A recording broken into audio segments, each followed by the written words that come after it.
सभी साथियों को लंबे टाइम बाद रसिकारा की तरफ से हाथ जोड़कर राम राम। बहुत दिन बाद इस वक्त लाइव हैं, एक्टिव हैं, क्योंकि मैंने एक छोटा सा ऑपरेशन कराया था। ऑपरेशन के बाद अब पूर्ण रूप से ठीक है और आप सभी साथियों से कुछ जरूरी बात करनी है और ये जो बातें करेंगे वे बातें सभी के काम आएंगी, किसी एक व्यक्ति विशेष के लिए नहीं। आप सभी साथी जो भी हाल फिलहाल वीडियो को या तो लाइव देख रहे हो या वीडियो के साथ बाद में जुड़ो, सभी साथी इस वीडियो को पूरी सुनना और अच्छे से सुनना। राजेश सैनी भाई राम राम, वकील वालेकुम सलाम ब्रोदर वकील भाई आपको भी, और मोनू सोनी चुपा भाई राम राम, प्रणाम असलाम भाई। आप सभी साथी शायद मेरी आवाज सुन पा रहे होगे और लाइव देख पा रहे हो। लंबे टाइम के बाद एक दूसरे से मुलाकात है। अभी बात करते हैं, मैं फिलहाल प्रयागराज और अयोध्या दोनों जगह गया था। अयोध्या के अंदर आप सभी साथियों को बता देता हूं, अयोध्या के अंदर जो भी साथी जाओ है उसको भाई सबसे पहले तो वहां जाकर चक्कर काटने से, परेशान होने से, अगर आप सीधे डायरेक्ट अयोध्या चले गए ना तो कम से कम 3-4 घंटे मंदिर के चारों तरफ से गोल गोल घूमते रहोगे बिना नॉलेज के। हर जगह पुलिस प्रशासन के नाके हैं, पुलिस प्रशासन की मजबूरी है माहौल को बनाए रखना। आप सभी साथियों को बता देता हूं, आपके घर बैठे ऑनलाइन अयोध्या जाने के लिए आपका वीआईपी पास बन जाएगा, 7वां पास बन जाएगा आपकी गाड़ी का, और गाड़ी भी आपकी मंदिर के प्रांगण में नजदीक पहुंच जाएगी और आप भी नजदीक पहुंच जाओगे, आपका परिवार भी नजदीक पहुंच जाओगा और डायरेक्ट वीआईपी से अंदर जाके आपकी एंट्री हो जाएगी, आप दर्शन कर सकते हो। उसके बाद बात आती प्रयागराज की। प्रयागराज के अंदर टीवी चैनलों ने दिखाया भी नहीं था, शायद मौतें एक भी नहीं दिखाई थी। तब तक मैंने वीडियो डाल के ये बोल दिया था कि लगभग 85 आदमी हमारी आंखों के सामने घायल हो रहे थे, तकरीबन मृत अवस्था में थे। तकरीबन 50 से ज्यादा एम्बुलेंसें हमारी आंखों के सामने आई थी। मैं खुद स्वयं उस भीड़ का हिस्सा था। आप सभी साथियों को बता देते हैं, अब प्रयागराज के अंदर वो जो भगदड़ थी उसका क्या कारण था और वो जो भीड़ थी उस भीड़ के अंदर इन आदमियों की मृत्यु क्यों हुई। देखो, सरकार जो होती है, सरकार की जो नाकामियां होती हैं या सरकार के से हम सवाल जवाब करते हैं, वो हमारा ठीक है, सब कुछ वो हमारा हक बनता, दायित्व तो बनता है, लेकिन किसी छोटी बात पे भी सरकार को दोषी ठहरा दिया उसका कोई मैटर नहीं होता, उसका रीजन होता है। हाँ, मेरे को असलम भाई पुलिस वालों ने दर्शन करा दिए थे। ज्यादातर पुलिस प्रशासन वाले साथी हमारे को देखते हैं वीडियो के माध्यम से, धन्यवाद भी करना चाहता हूं मैं यूपी पुलिस का। बड़ी इज्जत के साथ पेश आए हैं, बड़ी इज्जत के साथ 7 तक मंदिर में लेके गए, मंदिर के दर्शन करा के वापस छोड़ के गए। मैं धन्यवाद करना चाहता हूं पुलिस प्रशासन का। ज्यादातर मेरे साथी भाई थे बागपत के, मेरठ के, शामली के, मुजफ्फरनगर के, ईस्ट साइड के थे, तो ज्यादातर जानते थे उसमें, और हरियाणा में कोई ज्यादा फर्क नहीं है। अब बात आती है प्रयागराज में भगदड़ क्यों मची। अब खबरें चल रही सरकार की नाकामी। मैं पहली बात तो आप लोगों को बता देता हूं, कई साथी तो इसे हैं प्रयागराज में अगर गोता लगा के मैंने वीडियो डाल दी, शिक्षा देंगे, कच्छा लंबा पैर लेता, ऊपर से ये बांध लेता, ऊपर से वो बांध लेता, बराता शरीयो।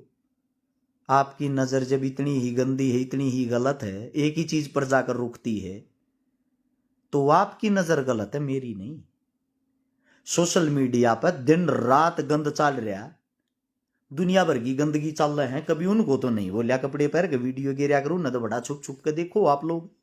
और वहां पर जब आप नहाने के लिए जाते हो, आपको एक बात और बता देता हूं, जब आप नहाने के लिए जाते हो ना, कुछ कहे हैं बोले ये बांध लेता, वो बांध लेता, सबके शरीर पे इतने कपड़े हैं। वहां अगर आप जाकर देखोगे, लोग इतनी उत्सुकता में भर रहे हैं, 40% आदमी नग्न अवस्था में नहाते, कुछ भी ना पहन रहे थे। सोच हो जाती है अपनी। मां गंगा की तरफ आप जा रहे हो, गंगा के अंदर गोता लगा रहे हो, जितने कम कपड़े उतना अच्छा है।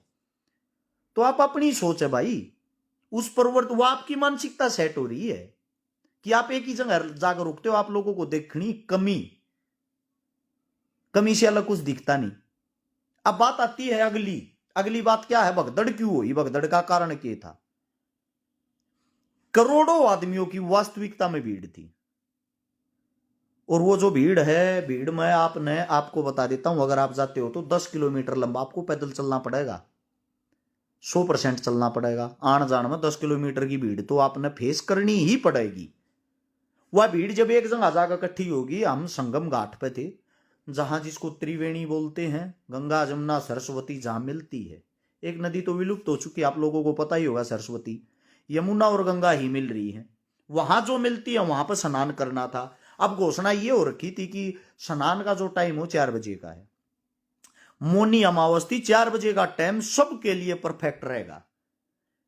ये पत्रकार, वीडियो वाले, ज्योतिषी, पंडित जितने मतलब इनमें बैठे हैं, तो उन सब ने एक टाइम बता दिया कि सबसे बेस्ट टाइम 4 बजे का है। लोगों ने वह चीज फॉलो कर ली। वह चीज फॉलो करते हुए जो घाट था, 2 दिन पहले ही यहां के यमुना, ये नदी बह रही अपनी गंगा, इसके पास में ये चद्दरों डोड के उड़े लौटगी दुनिया। जो उड़ल लौटे थे पीछे, तो जो आदमिया का दबाव वो हद से ज्यादा हो गया।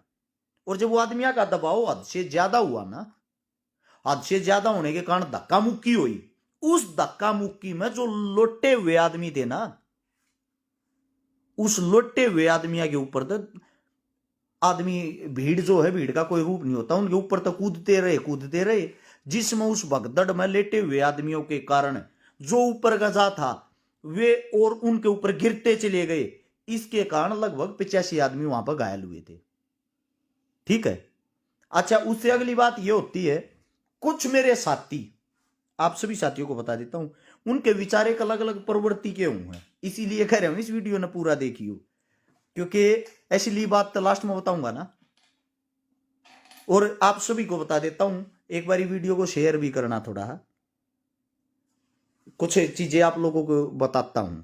मेरे कुछ भाई से हैं अंधभगत बन गया के, बीजेपी ज्वाइन कर ली के, हर बात का जवाब दूंगा, ऐसी बात नहीं है कि जवाब ना दूं, क्योंकि जिनको मिर्ची लगनी है उनको लगने दो, हम अपनी जो बातें हैं वो रखेंगे। तो अब बात यह आती है, आपको अगर महाकुंभ में जाना है और भीड़ में भी ना बढ़ना पड़े, ऐसा कोई रास्ता है? बिल्कुल है।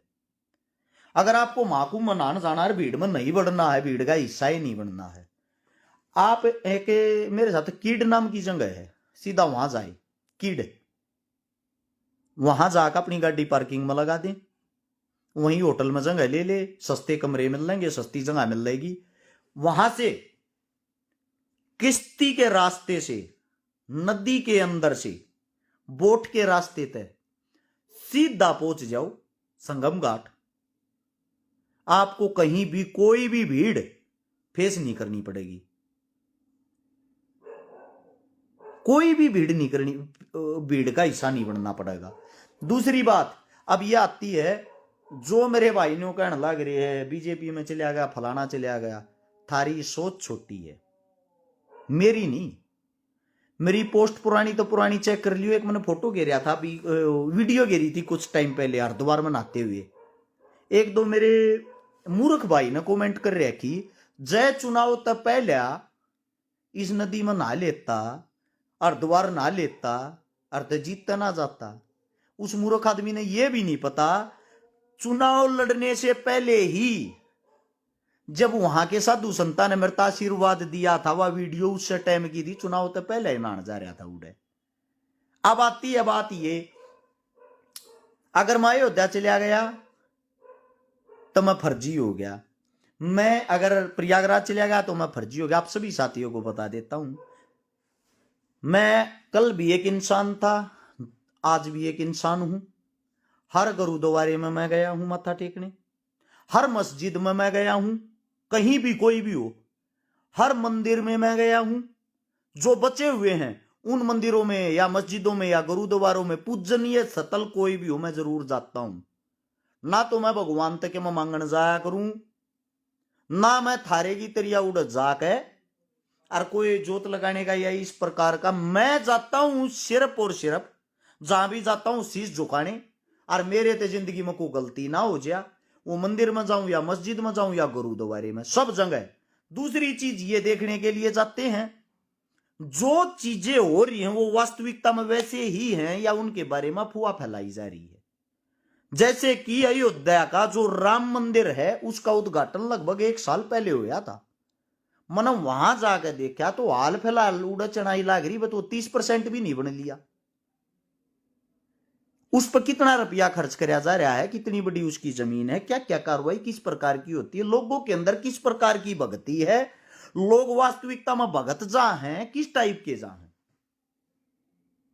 जो आज का जीवन है, जो आज की जिंदगी है, वह किस तरह चल रही है, किस तरह नहीं चल रही, उन्हीं चीजों से हमारे को सीखने को मिलता। मैं वे चीजें देखने जाता हूं।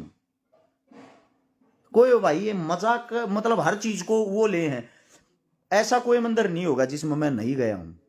सोशल मीडिया तो बहुत बाद में आई है, पहले तो एक मेरा भाई कहने लग रहा नीचे शेखावत साहब तू तो मुल्ला है। बिल्कुल हूं भाई, बता मुल्ले आदमी नहीं होते है भाई। शेखावत साहब वो आदमी नहीं होते क्या, उनके अंदर जमीर नहीं होता। सबसे बड़ी दुख की बात, अगर प्रयागराज चले जाते मां गंगा में नहाते हैं, मूर्ख कौन बोल रहा है हमारे को, वे आदमी बोल रहे हैं गिने चुने। किसी मुसलमान को आपत्ति नहीं है भाई, उनको क्यों होगी और किसी को क्यों होगी, हमारे अपनों को आपत्ति होगी। ऐसा है, आप सभी साथियों को बता देता हूं, मैं हर धर्म का सम्मान करता हूं, हर धर्म के लोगों का सम्मान करता हूं। मेरे लिए सभी एक समान है, कोई भी जाति गलत नहीं होती, कोई भी धर्म गलत नहीं होता। हर जाति हर धर्म के अंदर गलत प्रकार के व्यक्तित्व वाले व्यक्ति आपको जरूर मिल जाएंगे, ठीक है, तो उनका हमारे पास कोई समाधान नहीं होता। ये बातें आप लोगों को इसलिए बताई है, अब सरकार ने जो दिखाया गया बोला सरकार की नाकामी, सरकार का फलाना, सरकार का धकड़ा, इसमें सरकार की कोई नाकामी नहीं थी। हमारे खुद के आदमिया के 1% भी उनके अंदर पेशेंस नहीं है। सबको ये रहे सब तो पहले मन्ना लाना नाना है, जितना जो भी क्रेडिट इसका मन्ना लूटना है। तो इस चक्कर में एक दूसरे को वो उस्तागर वो उस्तागर अपनी भीड़ अपने आप आपस में टकरा के अपने आप भगदड़ माच रही है। एक मेरा भाई भगवादारी का गोवाना में चप्पल पड़ी हूं, नठा लीजिए, ये चप्पल ना पड़ी बेटे, 1 महीना के अंदर 15,000 वोट ले रखी हैं तेरे किसी नेता मंत्री ने ली हो, बताइए, ठीक है। और चप्पल तूने कहा ना चप्पल पड़ी है, चप्पला है लुड़े बैठा हूं गोवाना में, 25 से था 29 भी आता होगा, उसमें दिखाऊंगे। खूब प्यार प्रेम दिया लोग ना भाई, गलत के है चुनाव लड़के देखे पता लग गए तो कुछ बोलने तक काम ना चल यार भाई। और आप सभी साथियों को एक बात और बता देता हूं, बहुत सारे साथी उड़ किस मारे जा रहे हैं अपना टीवी चैनल चलानती, सोशल मीडिया चलानती, पेज चलानती, जितने उड़ साधु संत हैं उनकी गैल जहां फोटो खिंचवावे है अच्छी बात है भाई, खिंचवाओ, लेकिन साधु संत ज्यादातर अपनी भक्ति में लीन रहते हैं, उनको आप लोगों से हमारे से कोई लेना देना नहीं होता, कोई भी लेना देना नहीं होता। भाई लिखना लग रहा है IIT वाले बाबा तो मिल लिया, उससे मिल लिया। भाई साहब मैं जहां जो भी साधु संत मौलवी या कोई भी विद्वान आदमी, कोई भी जिसका मुझे पता है विद्वान है, मैं दूर से ही हाथ जोड़ लिया रू पहले ही, क्योंकि वे हमारे से काफी उच्चतम दर्जे के होते हैं। लेकिन इसका मतलब ये नहीं है उनकी गए लगाए रोड वीडियो बना दी, उन नई चीजा तो कोई लेना देना नहीं। सोशल मीडिया तक आप हर आदमी का सम्मान करो, वो ही सम्मान है। विजेंद्र भाई जय भीम आपको भी। और आप लोगों को एक बात और भी बता देता हूं, जो बहुत सारे भाई हैं, वजन कम की दवाई बता दो भाई, दवाइयों के लिए नंबर है। आप लोगों को सही देसी भाषा में बता दूं, वजन बढ़ाने की, वजन घटाने की, गुप्त रोग की, पाइल्स की, शुगर की, बालों का झड़ना, बालों का गिरना, बाल कमजोर होना है, जोड़ों के दर्द की, हर चीज की अपनी आयुर्वेदिक दवाइयाँ होती, देसी दवाइयाँ होती, भस्म डलवानी हो सवर्ण शक्ति भस्म, तो उनके लिए नंबर है भाई। उन दवाइयाँ वाले नंबर पर संपर्क कराया करो, उसके लिए पूरी टीम, उसके लिए वैद्य हैं, हर चीज आपको मिलेगी। वो नंबर हमारा लिख लो दवाइयाँ वाला, ताकि आप डायरेक्ट संपर्क कर सको। 98 730 33 33 9।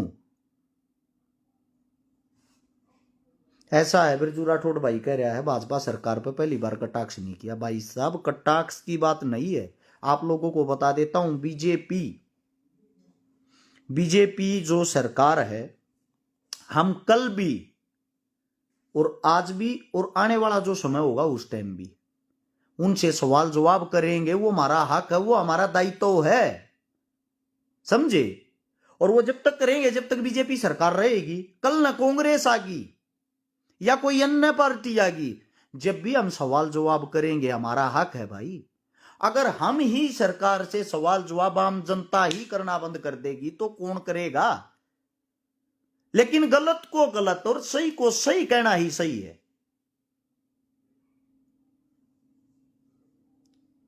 उसका रीजन है भाई।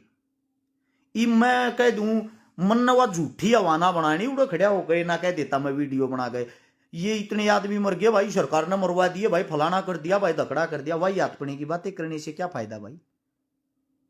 भीड़ खुद आपस में एक दूसरे मानसा को चलन लाग रही है। सरकार ने तो एक काम तो कराया था, मैंने बताई भी थी। 10 मिनट के अंदर एम्बुलेंस आ गई थी। इतनी भीड़ को पाड़ते हुए प्रशासन ने तुरंत रोड खाली करवा कर एम्बुलेंस मंगाकर ऑन द स्पॉट उसी टाइम जितने जो भी थे सभी की व्यवस्था करवा दी थी अस्पताल में ही। परमात्मा ने किसी के अंदर सांसें ना छोड़ी होगी, सांसें चली गई होगी तो उनमें उनकी गलती नहीं है। इसमें मैं सरकार की अच्छाई नहीं कर रहा, मैं सरकार का प्यादा हूं ना, तो मैं था ना मैं प्यादा किसी का कभी बनूंगा। अपना काम मेहनत करना, गलत को गलत कहना। अगर कल ना कोई पार्टी ज्वाइन कर ली ना, उसके बाद भी अपनी ही पार्टी के अंदर कोई कमियां होंगी तो उन कमियों को बताएंगे। इसीलिए हर्ष चिकारा की पहचान है। बाकी आप लोगों ने जो प्यार प्रेम दिया, जो उम्मीद दी, उन सब का आप लोगों का धन्यवाद। और आने वाले समय में एक ही बात कहता हूं, वो बात ये है आप लोग आगे बीच में बने रहेंगे। मैं ठीक हो गया हूं, मेरे पेट में दिक्कत थी जिसके कारण मैंने ऑपरेशन कराना पड़ा था।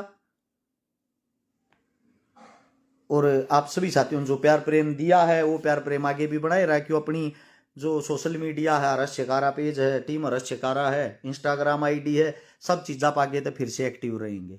आप लोगों को जो प्यार मान सम्मान वो मेरे पे मेरे परिवार पर हमेशा बना रहे।